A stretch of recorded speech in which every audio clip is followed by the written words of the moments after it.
வணக்கம். நான் சாமுண்டி மலாய்க்கா பேசுகிறேன். நம்மளோட ஆலயம் பேர் வந்து தக்ஷணகாளி மற்றும் ஆதி மூகாம்பிகை. இங்கே வந்து என்ன சிறப்புனா,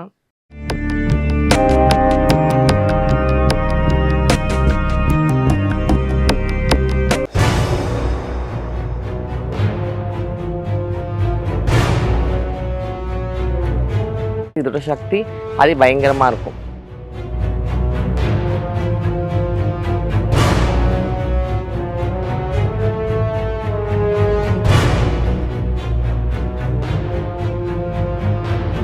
இங்கே அந்த அம்பிகை இருக்கிறதால எப்போவுமே வந்து நம்ம இங்கே சண்டி யாகம் நடந்துகிட்டே இருக்கும்.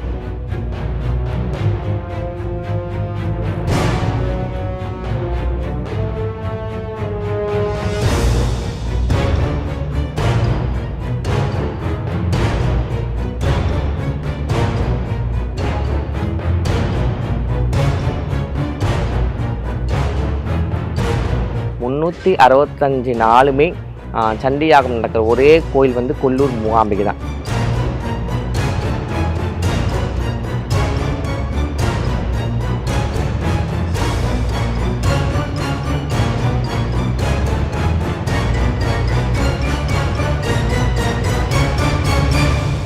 எப்போவுமே வந்து நிறைய விஷயங்கள் நீங்கள் பார்த்துருப்பீங்க, கேட்டிருப்பீங்க. அதாவது ஒரு ஒரு கோயிலுக்குமே ஒரு ஒரு வழிபாடு முறை இருக்குது. அதே மாதிரி ஒரு ஒரு அம்பிகைக்குமே ஒரு ஒரு சக்தி, தனித்துவம் சக்தி இருக்குது. ஸோ நம்மளுக்கு வந்து எல்லா இடத்துலையுமே ஒரு 3 விஷயம் என்றைக்குமே ஒரு மனிதனாக பிறந்தா இருக்கணும். ஃபஸ்ட்டு ஞானம், அதுக்கு கல்வி வேணும். அந்த கல்வி கொடுக்குற சக்தி மகாசக்தி, மகா சரஸ்வதி. அப்புறமா நம்ம வந்து வாழ்க்கையை தீர்க்கமான முறையில் பயணம் போகணும். அதாவது வந்து நல்ல சௌபாக்கியமான வாழ்க்கை, அதுக்கு அனுகிரகம் பண்ணுற சக்தி அதே மகாசக்தி தான், மகாலட்சுமியா. அதே மாதிரி வந்து நம்மளுக்கு எந்த ஒரு நோய் நொடிகள், எதிரிகள், துஷ்ட சக்திகள், நம்ம வந்து ட்ராவல் பண்ணுற நம்ம காலம், அதாவது இந்த ஜனனம் எடுத்து மரணம் வரைக்கும் தீர்க்கமான ஆயுள் கொடுத்து நம்மளுக்கு அகால மரணம் இல்லாமல் தீர்க்கமான மரணம், இயற்கையான மரணத்தை கொடுத்து நம்ம குடும்பம், நம்ம வம்சாவளி தலைக்கணும். நம்மளுக்கு எந்த ஒரு சாபங்களும், எந்த ஒரு நேரத்திலும் எந்த ஒரு கண்டங்களும் கிட்ட வராமல் இருக்கிறதுக்கு ஒரே சக்தி மகாசக்தி, மகாகாளி.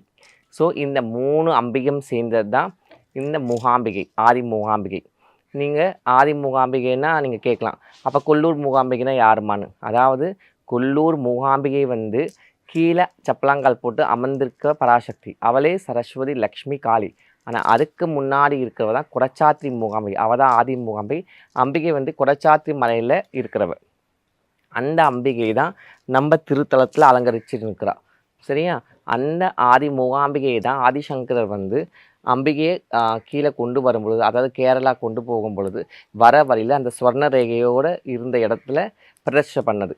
அதுக்கப்புறம் தான் அம்பாள் வந்து வரம் கொடுத்துருக்கா. தினைக்குமே நான் வந்து முதல் பூஜை வந்து சோட்டானைக்கரையில் அந்த பூஜையை வாங்கிக்கின்னு திருப்பி வந்து நானே இங்கே கொல்லூரில் வாங்கிக்குவேன் சொல்லிட்டு. அதே மாதிரி கோல மகரிஷி தபஸ் பண்ண இடம்தான் அந்த கொடச்சாத்திரி மலை. அந்த மாதிரி நிறைய விஷயங்களும், நிறைய அதிசயங்களும், நிறைய வரங்களை அள்ளி கொடுக்குற அம்பிகை தான் அந்த கொடச்சாத்திரிக்கு மூகாம்பிகை. அதே தான் அம்மா கொல்லூர் மூகாம்பிகையுமே. ஸோ இங்கே அந்த அம்பிகை இருக்கிறதால எப்போவுமே வந்து நம்ம இங்கே சண்டி யாகம் நடந்துக்கினே இருக்கும். சண்டி யாகத்துலேயே மகா சண்டி யாகம், சண்டி யாகத்தில் சண்டி கோர யாகம் சொல்லுவோம். அதாவது வந்து இந்த சண்டி யாகத்தில் வந்து மற்ற சண்டி யாகமாக இருக்காது, கொஞ்சம் வித்தியாசமாக இருக்கும். அதாவது இதோட சக்தி அது பயங்கரமாக இருக்கும். அதே மாதிரி வந்து இந்த உலகத்திலேயே ஒரே ஒரு திருத்தலத்தில் 365 நாளுமே சண்டி யாகம் நடக்கிற ஒரே கோயில் வந்து கொல்லூர் மூகாம்பிகை தான், இந்த அம்பிகைக்கு தான். அதாவது அத்தினி ரௌத்ரம், அத்தினி செல்வம், அத்தினி ஞானம், 3மே இருக்கிற ஒரே சக்தி அந்த பராசக்தி தான். அர்த்தநாரி பீடம் சொல்லுவாங்க. உலகத்திலே ஒரே ஒரு ஸ்வர்ண ரேகை உள்ள லிங்கம் இருக்கிற இடம் வந்து கொல்லூர் தான், கொல்லூர் மூகாம்பிகை. அங்கே பார்த்தீங்கன்னா அம்பிகைக்கு பாதத்தில் வந்து சுயம்பு லிங்கம், அந்த சுயம்பு லிங்கத்தில் வந்து நடுவில் ஸ்வர்ண ரேகை இருக்கும். ஒரு பக்கம் சரஸ்வதி, லக்ஷ்மி, காளி, இன்னொரு பக்கம் சிவன், பிரம்மா, விஷ்ணு. ரொம்ப விசேஷமான ஸ்தலம் அது. நம்ம வாழ்க்கையில் ஒரு தடவையாச்சு அந்த மாதிரி கோயிலில் போய் காலை வைக்கணும். நம்மளுக்கு எது இதுவரைக்கும் தடங்கள், தோஷங்கள், என்ன மாதிரி சாபங்கள், எந்த மாதிரியான செய்வனம் இருந்தாலும் அந்த இடத்துல கால் வச்சாலே போதும், பிச்சின்னு ஓடிடும். கண்டிப்பா எப்பேர்ப்பட்டவங்களுமே நீங்க கேள்விப்பட்டிருப்பீங்க. எவ்ளோ விவிஐபிஸ், எவ்ளோ சினிமா நடிகர்கள், இல்ல எவ்ளோ அரசியல்வாதி, எவ்ளோ தொழிலதிபர் யாரா இருந்தாலும், ஏழையா இருந்தாலும், பணக்காரா இருந்தாலும், எல்லாருக்குமே அந்தந்த நேரத்துக்கு அந்தந்த விஷயம் நடக்கணும். எந்த ஒரு தடங்கல் இல்லாம இருக்கணும்னா, நம்ம போய் கால பற்றிக்கிற ஒரே அம்பிகை அந்த அம்பிகை தான். அந்த அம்பிகை தான் நாம இங்க வழிபடுறதால, இங்க வர பக்தர்களுக்கும் எவ்ளோ அதிசயங்களும், எவ்ளோ நன்மைகளும் நடந்துன்னுருக்குது. ஸோ, அதுக்கு நான் அம்மாக்கு எப்பவுமே நான் கடமைப்பட்டுருக்கேன்.